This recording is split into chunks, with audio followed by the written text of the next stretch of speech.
ये पैटर्न ये है कि इस देश में जो डेमोक्रेसी है उसको आप बदनाम कर दीजिए, जो जनादेश है उसको संदिग्ध बना दीजिए।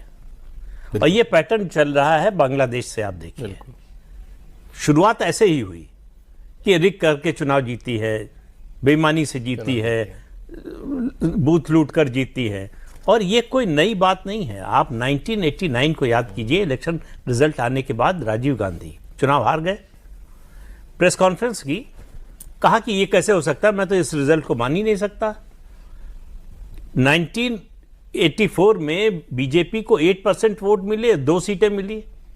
अब इनका वोट शेयर 12% हुआ और इनको 85-86 सीटें मिल गई। तो ये तो एडअप नहीं करता है। ये बिल्कुल, इसको मैं मानने को तैयार नहीं हूं। तो ये कोई पहला मौका नहीं। दूसरा, वोट की चोरी कैसे होती है।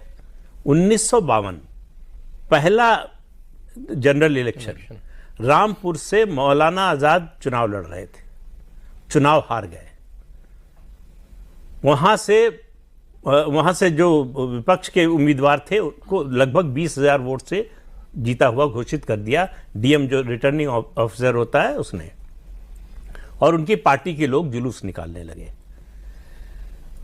तब तक पता चला, वायरलेस से पता चला प्रधानमंत्री जवाहरलाल नेहरू को। उन्होंने मुख्यमंत्री गोविंद वल्लभ पंत को फोन किया जी कि मौलाना को हारना नहीं चाहिए। तो उन्होंने कहा अब तो रिजल्ट डिक्लेयर हो चुका है। उनका मैं ये नहीं जानता, अगर वो नहीं जीतेंगे तो तुम मुख्यमंत्री नहीं रहोगे। ये उस समय के जो डायरेक्टर इंफॉर्मेशन थे, उन्होंने अपनी किताब लिखी, उसमें इसका जिक्र किया है।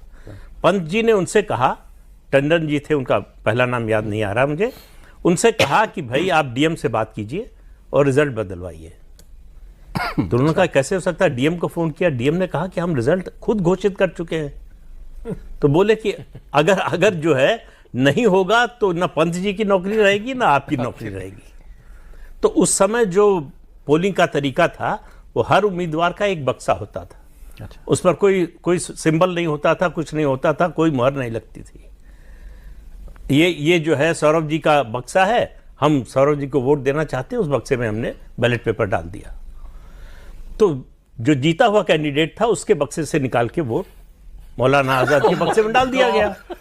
और उनको जीता हुआ घोषित कर दिया गया। ये किताब में लिखा गया। ये किताब में लिखा गया। तो